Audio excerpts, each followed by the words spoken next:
The Darkness Below by Greenback, read by Deathlight, Chapter 17, Darkness. As Beatbreaker went down to breakfast, I closed the door and went to my closets and yanked out everything that could be used for caving. Problem was, I didn't know anything about caving or what equipment to bring. All my previous experiences with caves have been ones with safety rails, paths, and guides. Still, I figured it couldn't be too hard, and I started with grabbing an old but powerful flashlight and all the batteries I had. Other supplies were necessary, but they required searching other areas of the house. Nodding as Beatbreaker and my parents talked to give the impression I was listening, when I was actually figuring out where to secure my other supplies. Once the meal was over, I heard closets in the garage, making sure nobody was in sight. Gathering quite a bit of rope, plenty of batteries, and the family's toughest pair of saddlebags, a sturdy chisel, several glow sticks, and all the flares my parents had. With everything gathered, I retreated to my room and stuffed the saddlebags until everything was ready. Now, all I had to do was do some quick reading about exploring caves, something a trip to the local library would accomplish, and then figure out the best way to skip into the tunnels without attracting any attention. That would take place at night when I could do my work and return before anyone else woke up. But the problem was, Quiverquill didn't indicate how long the tunnel was, or how long someone would have to travel to find the Cursed King. Without knowing how long I'd be gone, there was a risk of not making it back before anyone discovered I was missing. A second reading of his book revealed nothing new. It wasn't long before I realized something else.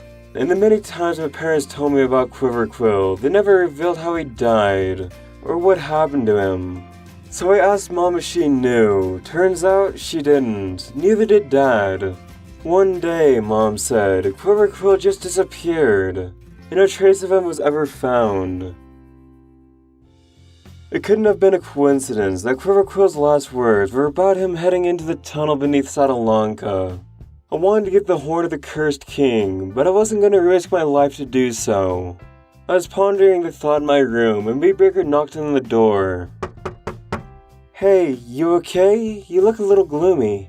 Just thinking some things over. Beatbreaker took a seat next to me on my bed.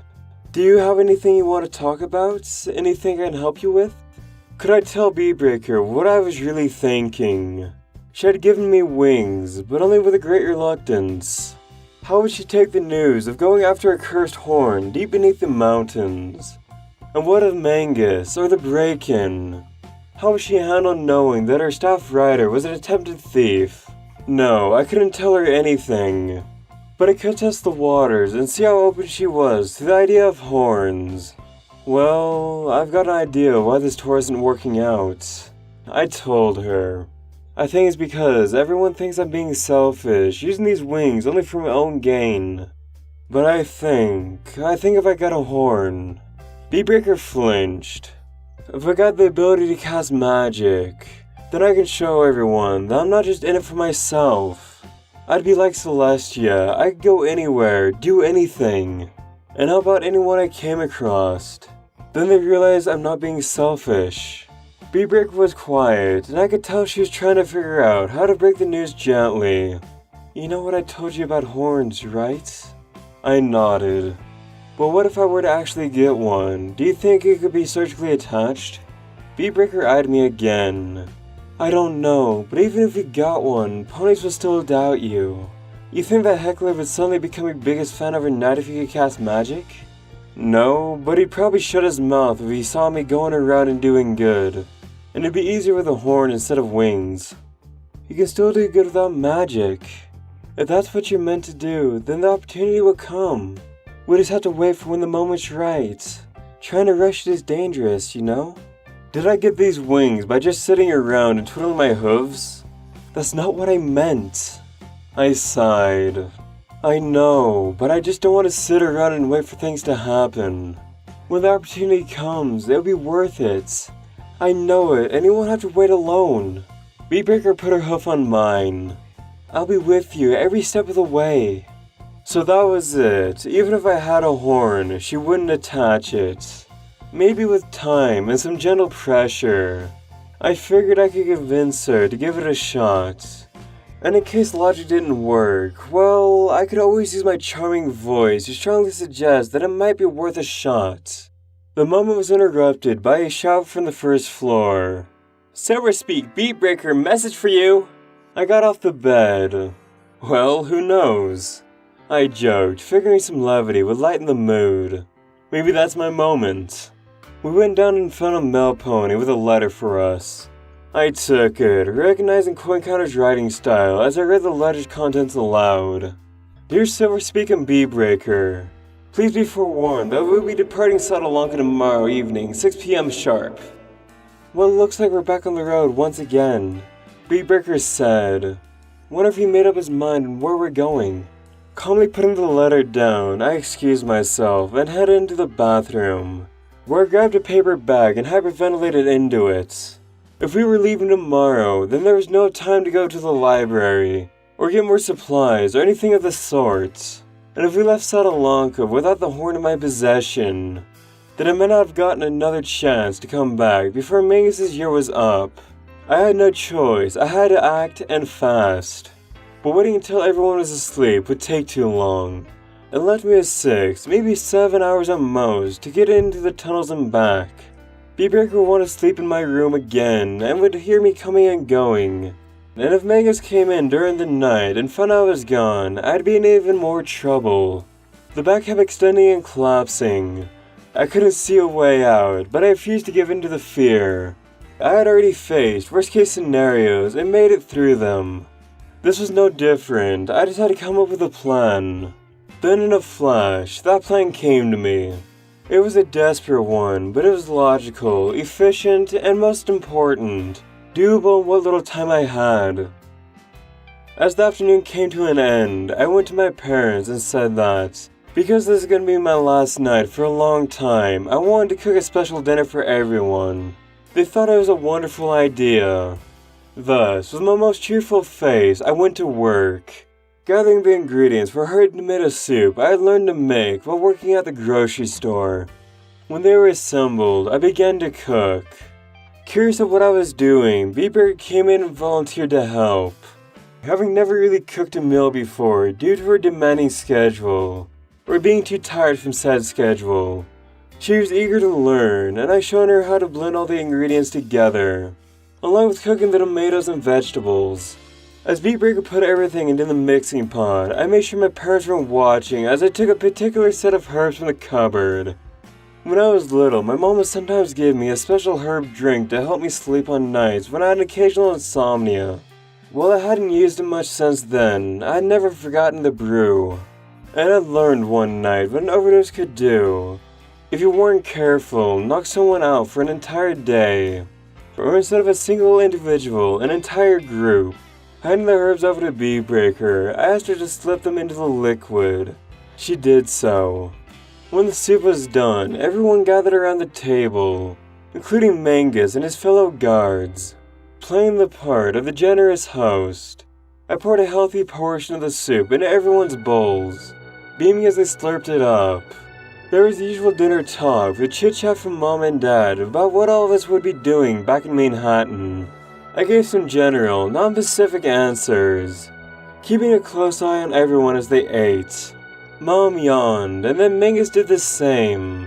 Then I did as well. Soon, everyone was yawning, and eyelids began to droop. I had no idea I was so wiped out. Mom joked. I nodded. It wasn't long before Mom and Dad excused themselves from the table and headed upstairs. Mangus's co-workers headed towards the guest room, only making it halfway before plopping on the couch and passing out. Mangus fought the hardest, even as he wobbled and tried to reach the couch. He was confused, no doubt wondering why he was so tired. He turned and glared at me, but before he could make any accusations, he collapsed on the floor and passed out.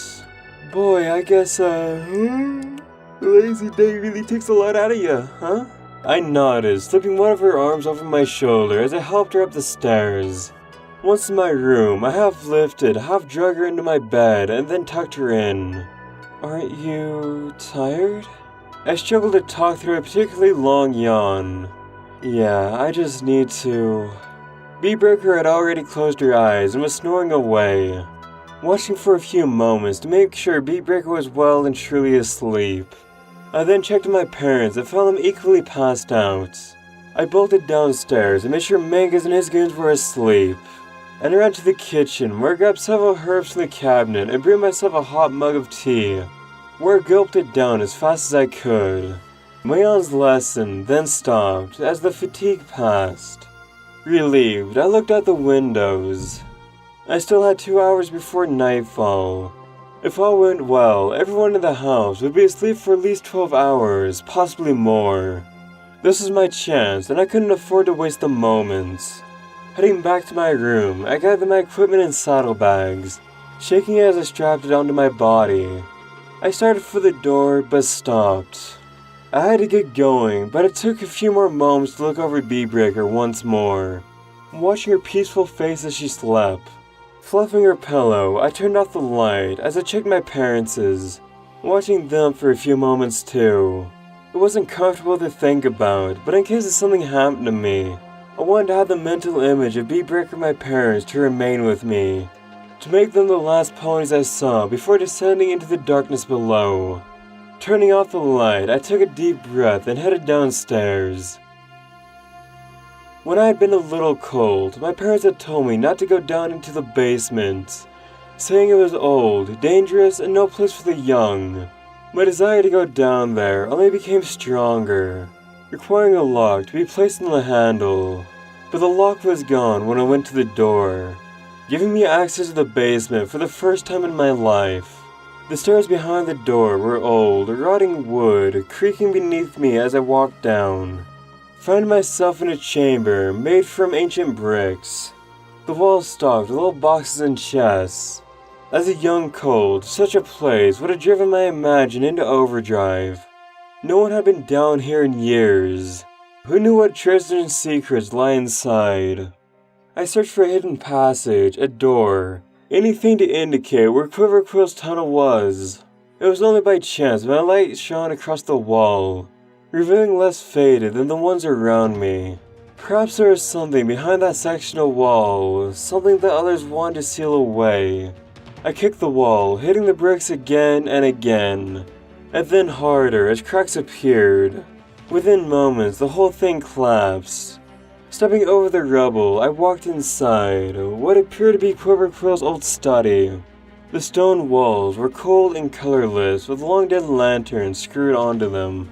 Cobwebs and dust blanketed the place, and the air was still and foul with the smell of rotting wood from the empty bookshelves. It should have been thrilling to stand in an ancient study of my ancestor, but I was too focused on finding his tunnel. A quick search revealed no secret passages, trapdoors, or anything of the sort. Did the individual who built the hidden wall also came in here and did the same thing to Quiverquill's tunnel? I pressed bricks, moved shelves and chairs aside, but found nothing. Then, realizing that it really couldn't be that simple, I took hold of the biggest shelf and pulled it back. And just like in the adventure movies of old, there was a gaping hole behind the shelf, just large enough for someone to sneak through. Gleeful at having foiled those who had tried to seal this place up, I peered through the hole, my light shining deep down. I peered through the hole, my light shining down in the deep, rocky tunnel. If there was an end, my light failed to illuminate it. Somewhere beyond the tunnel was the horn I sought, and all I had to do was go inside and claim it. My glee of finding the passage gave way to the most instant unease I'd ever felt. I had no maps, no guides, no signs, or any idea on where I was going. I wasn't even a cave explorer. I was a glorified secretary about to set off into an ancient tunnel that had been explored for at least 100 years. If something happened down there, no one would come to save me. I'd be alone in the darkness, and eventually my lights would go out one by one until there was nothing left. Behind me and up the stairs was the house, warmth and life. Down here, there was only cold and darkness. I could turn back. I could go to my family, where it was safe and comfortable. No one would ever know what I did. The fallen bricks could be explained away as a result of age. my presence here would remain a secret. But if I ran away, Mangus would be free to carry out his plan, whatever it was. I had no choice. Taking a deep breath, I mustered all my courage and stepped into the tunnel. The ground was bumpy and strewn with rocks, making my passage slower than I wanted, forcing me to focus on one step at a time. I theorized that in his haste, Quiverquill had taken out this very tunnel when he found it, and possibly tripped or fallen, breaking his legs in the process. Not wanting to encounter the same fate, I had to go slowly and steadily. The passage soon sloped downwards, which meant I was descending beneath the mountain. Just like Quiverquill described, that gave me some confidence. That confidence faltered when I realized how quiet it was. Unlike all the portrayals of caves in movies, it was silent.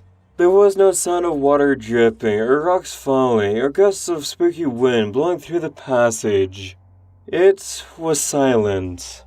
I continued on, focusing on my breathing, keeping it calm and steady. I tried to guess how far I had gone. A mile? 2? I couldn't tell. The light flashed across something ahead of me. Was it the king? My hopes surged, then faded as I came across something very unexpected.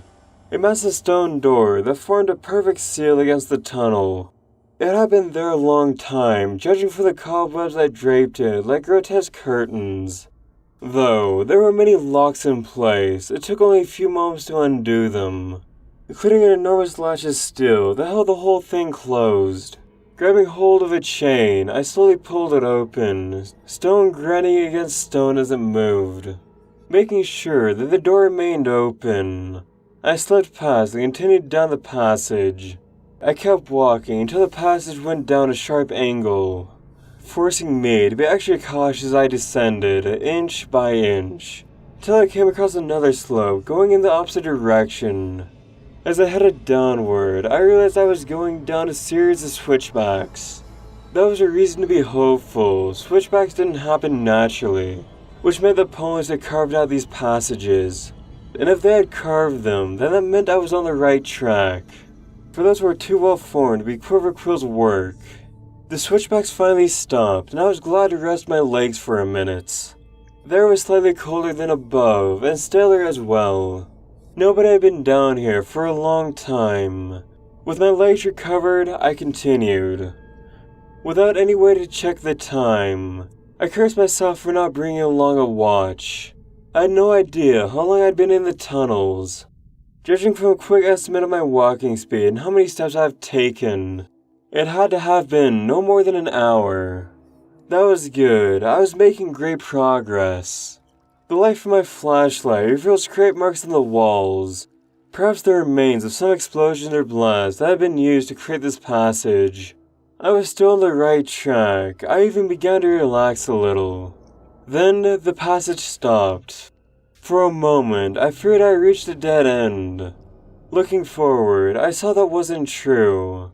There was a hole in the floor before me. Had I kept going, I would have fallen through, as it was big enough for a single pony to enter. Kneeling, I peered below, my flashlight unable to illuminate the bottom.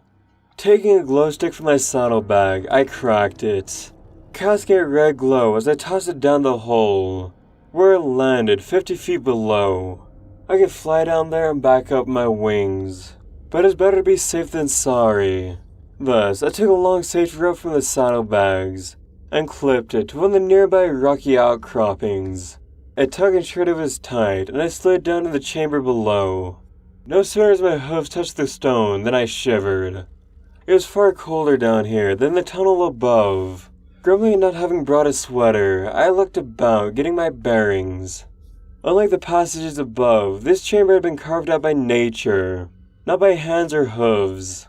The walls were smooth from being run down with water. Numerous stalagmites and stalactites thrusted from both the floor and the ceiling, giving me the impression I was inside the mouth of a giant creature. Trying to ignore the thought, I looked back up and noticed something interesting. Quite a few of the stalactites were concentrated around the hole, which would make getting past them quite difficult, if not impossible for a pony who didn't have a rope, wings, or magic to get through. I wondered why that was. Leaving the rope and glow stick where they were, I explored the chamber, finding the other passage that had been carved. I headed in, shivering against the cold. The passage was steeper than before, and rougher as well, as if both the walls and floor had been made in a hurry. And it only got worse the farther I went, until I had to practically tiptoe to avoid tripping, sending rocks tumbling ahead. Each one made me jump, sending a rush of cold through my veins as adrenaline surged through me. All the while, I kept wondering how long this was going to go on. The end of this passage had to be nearby. I managed to get calm during my journey because of the carved tunnels, the holes, and the little signs that assured me that the tunnels and passages were meant to lead somewhere. Knowing that others came before me gave me reassurance.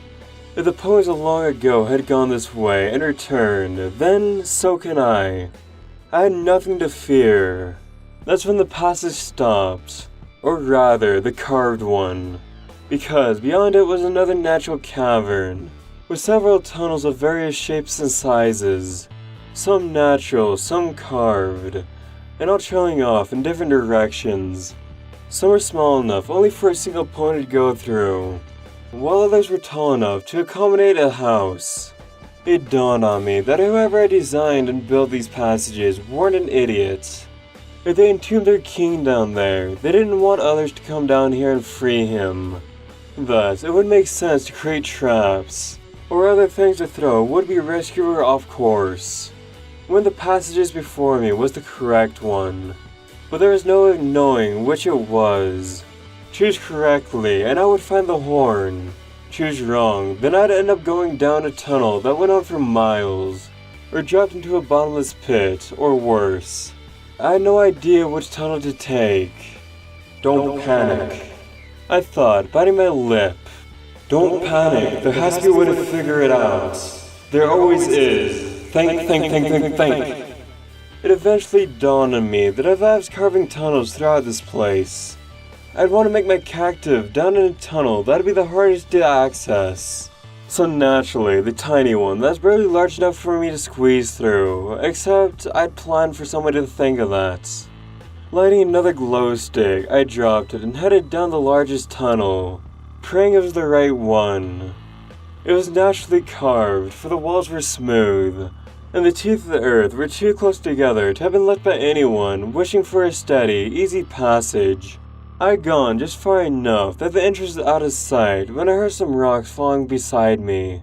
Stopping, I turned around, shining my light down the passage. There was nothing there. Hello? My voice echoed down the tunnel and the darkness beyond. There was no reply. It was dumb to call out. After all, the place was empty.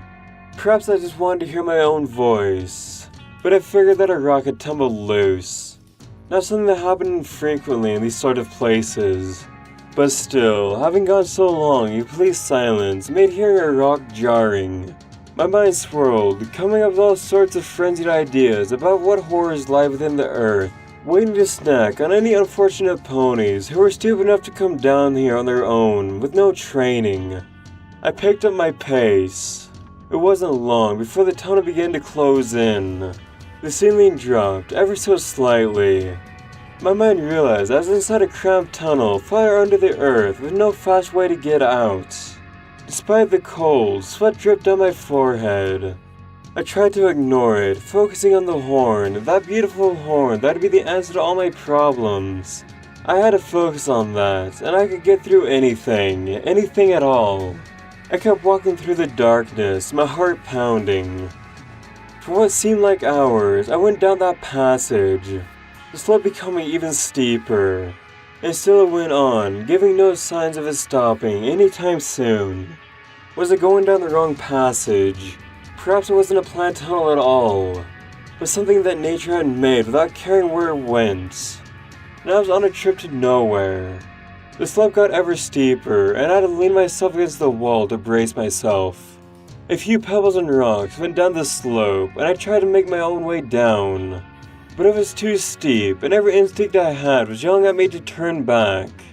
Maybe another passage would yield better results. Then it happened. I stepped down on a single pebble, slipped. I panicked and tried to gain my footing, but fell. I was quickly sent tumbling down the passage. The tumbling eventually turned into a roll as I lost control, falling faster and faster.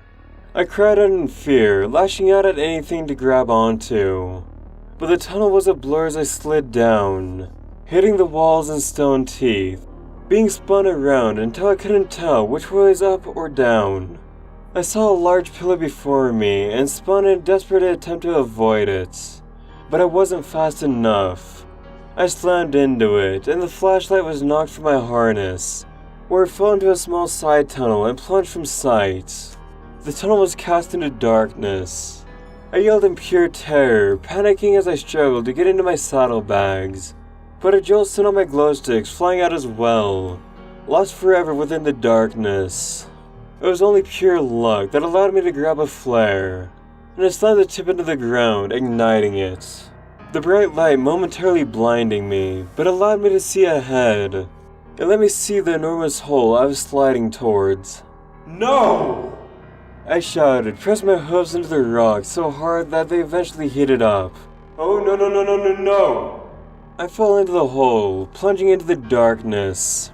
I screamed, thrashing, trying to get my wings to work so I could fly up from this bottomless pit. Then it ended, not in solid ground, but in water. Terribly cold water that sucked the air from my lungs and caused my muscles to momentarily lock up, sending me deep into its icy embrace.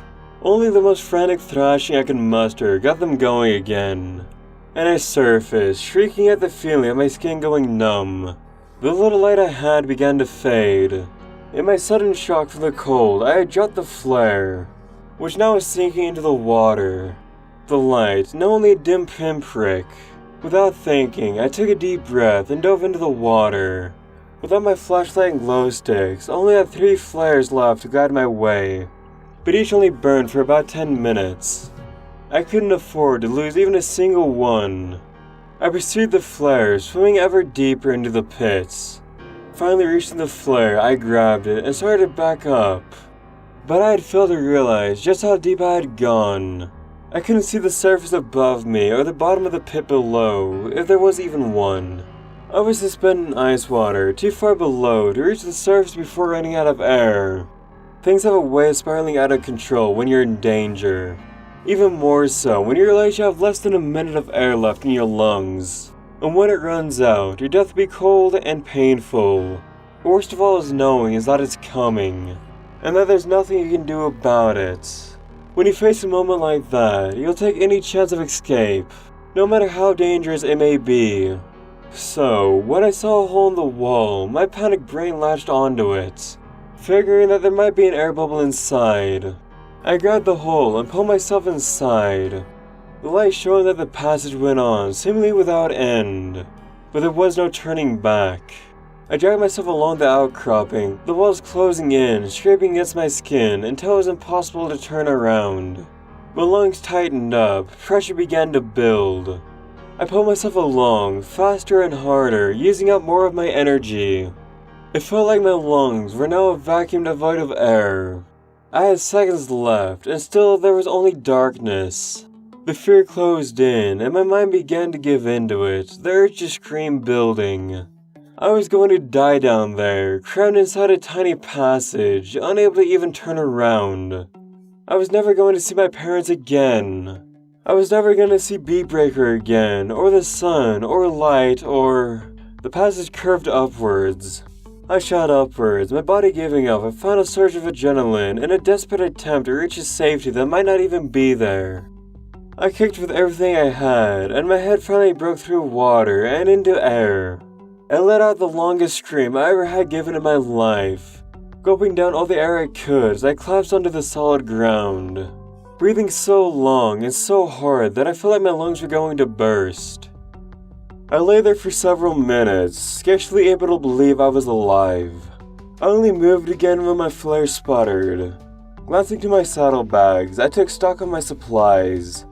I had lost all my glow sticks and a few of my flares, leaving only 3 left, including the one I held now. The clock was ticking down when I would lose all my lights. I swung the flare around, finding myself in a small room. But it wasn't a natural chamber. The walls were perfectly smooth and featureless. The ceiling was so low that I almost bumped it when I stood. When I realized that there would be no way out of this chamber, that there wasn't meant to be one, for there was a giant stone cube that sat in the center of the room, large enough to enclose a good-sized pony. For a moment I stood there, unable to believe what I was seeing. I looked the cube over, saw that it was perfectly smooth, cut in such a way that magic had obviously been used to make it. The only part in it was a pair of tiny holes at eye level. When reading Quiverquill's notes, I figured that the tomb of the king would have held a coffin, sarcophagus, or a crypt of some kind, but the cube itself was connected to the floor and to the walls. If you're going to entomb someone and make them a part of the mountain, this is the way to do it. I had almost died in the process, but I was finally standing in the tomb of the cursed king. By some twist of fate, luck, or perhaps destiny itself, I made it. But another sputter from the flare reminded me that time was not on my side. Putting aside my excitement for later, I looked around for the horn, but there was no box, no small cube, or where the container where the horn was located. Was that part of the myth a bust? Had I come down here for nothing? When I glanced towards the ceiling, I saw that the myth had been partially telling the truth. The horn had been entombed with the king, but not next to him, as there was a horn-shaped groove of transparent rock set into the ceiling. There was something inside. All the struggles and near drowning were forgotten as I yanked out the chisel and hacked away at the rock for what seemed like hours. I was too excited to notice the fatigue of my muscles. Nothing was going to stop me from getting that horn, not after all I had gone through. The horn was a foot long, smooth, and a dark gray color. And to me, it was more beautiful than words could ever describe. Like a worshipper before a holy idol, I took the horn and placed it inside my saddlebags, tugging the padding around it. After all of this, I don't want the means of my salvation to break on their return journey. When it was secure, the bag latch shut, I took the flare once more. Yet, as I started towards the water, curiosity made me look back towards the holes in the cube. Walking to the holes, I peered in. Saw they went deep into the cube, angled upwards. Following their line of vision, I realized they were looking towards where the horn had been. It appeared that when the king had been placed inside the cube, he would only be able to look at the horn that had brought him so much, and that'd be the last thing he'd ever see before the captors left, leaving the chamber in a never-ending darkness. Something drew me to those holes, almost as if in a trance I peered inside. I saw only darkness. Slowly, I placed an ear to the holes and listened. Nothing. Was the king really inside? Was he still alive, even after all this time? Was he watching me, unable to speak or make any noise? I looked into those holes, wondering if I could see if I brought the flare up. The flare sputtered again. I almost brought the flare up and looked inside, but I couldn't waste my time anymore. Turning away, I headed towards the water, and the cube was reclaimed by the darkness once again. Reaching the water, I spent the next 10 minutes inhaling and exhaling as deeply as I could, wanting to get as much air as possible before swimming out.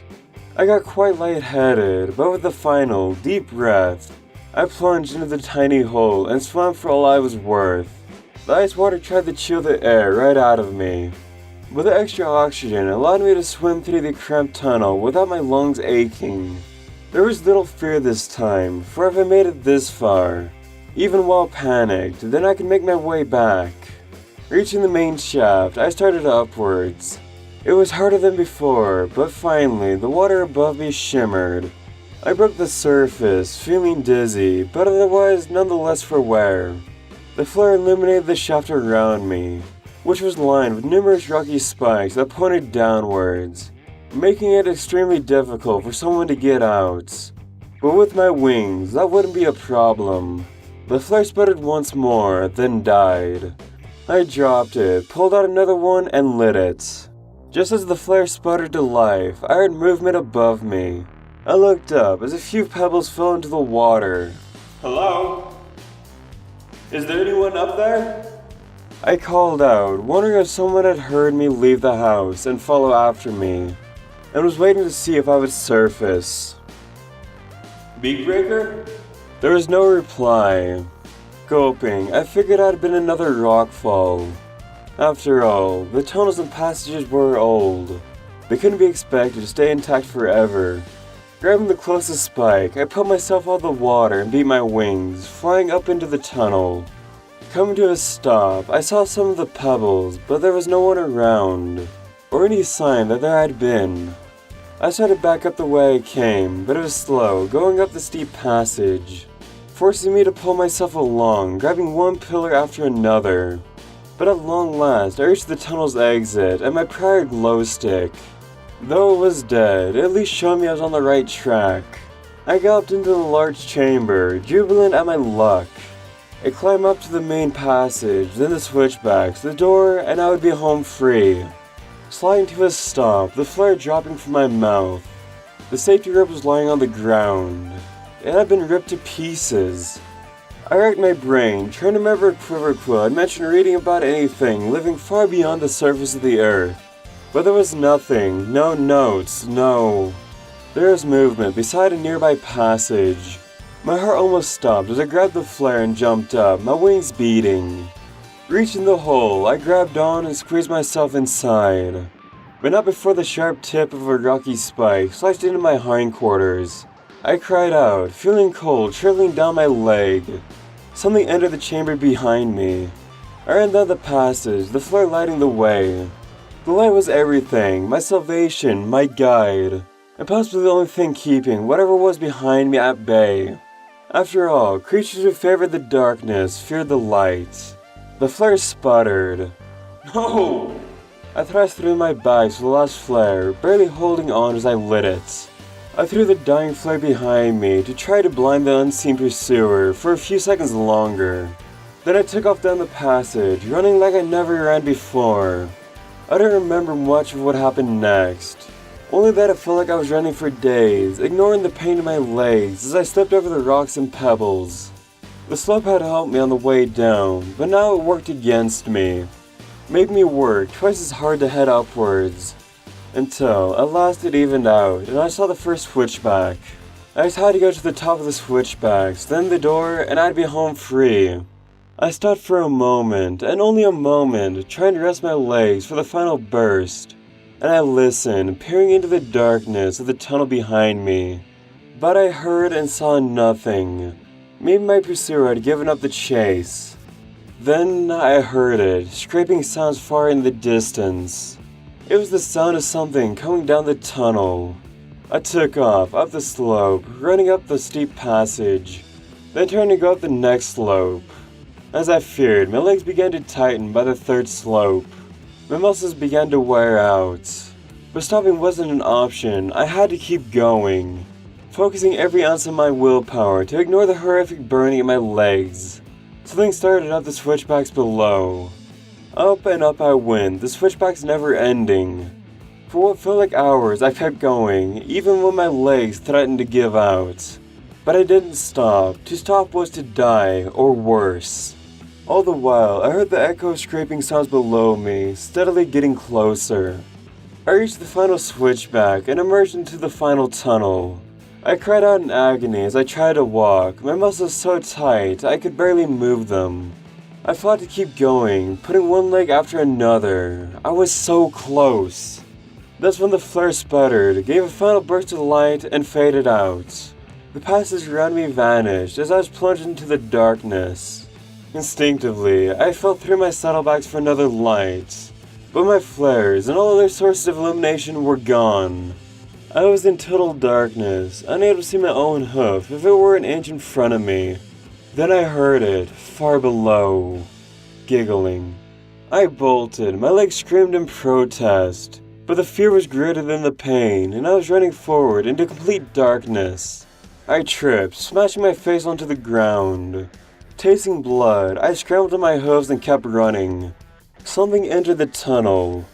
I never know how long I ran in those tunnels, stumbling blindly in the darkness, hearing scratches not far behind me. I was scared out of my mind, terrified that this nightmare would never end. This tunnel was endless. But I wasn't, for it hit something and fell onto my back, screaming. But then I realized I hit the door, and the final obstacle to get me out alive. Dragging myself through, I shoved myself against the door, close it, throw the latch down, and the passage would be sealed behind a foot of solid stone. Something hit the door from the other side, almost knocking it open. I shrieked and shoved back. But slowly, inch by inch, the door was pushed towards me. Roaring, I braced my legs and thrusted back with every ounce of panic strength I had. The power of earth ponies came to my aid, and legs strong enough to shatter bones of attacking enemies finally shoved the door back. Something moved on the other side of the door. I felt a rush of wind. Cold, bony fingers grabbed my front leg in a death grip, sharp claws scraping flesh. I screamed and smashed the door against flesh. There was an unearthly howl, and the hand let go as the door was finally slammed shut. Like a maniac, I felt around, grabbing more beams, chains, and locks, throwing them into place and sealing the door. Whatever was on the other side of the door, claws digging into the stone like a cat clawing a door, but with the speed of ravenous hunger. I backed away, panting. The scratches finally stopped, things finally went quiet. I collapsed to the ground, too exhausted to move. After what felt like hours, I finally felt strong enough to stand. I pressed my ear against the door, listening for any movements. I heard nothing. I was safe. Leaving the door behind, I wandered towards the stairs, and then up into the house, where light streamed down from above. The inside of my parents' house had never seemed more welcoming as I left the basement and went onto the carpets. It was quiet as I crept into the living room, where I found Mangus still snoring on the floor. Beyond the window, a heavy rain was falling onto the forest, thick clouds blocking the sun. I looked to the closest clock, saw it was 10:30. I had gone into the basement around 5:30 in the evening, and from what I could tell, everyone was still asleep. Trudging up the stairs, aching with every step, I peeked into my room and found Beatbreaker still asleep. From the smile on her face, she had enjoyed pleasant dreams during the night. Going to the bathroom, I wet a towel, wiped myself clean of the dirt and blood, trying to make myself presentable. A shower would have been best, but I didn't want to risk waking anyone up. Now when I wanted to do nothing more than rest my sore and aching body. After cleaning myself off, I put a thick bandage across the slice on my flank. I went back to my room, dumping the saddlebags inside a cabinet and hid them beneath some clothes. Then, and only then, did I finally get into my soft, warm bed and lay my head upon the pillow. Against all odds, I had retrieved the horn. I had the key to my dreams and the power to aim Mangus' threat once and for all. My dreams were about to come true, and my problems would be at an end. Finally relaxing, I closed my eyes and passed out.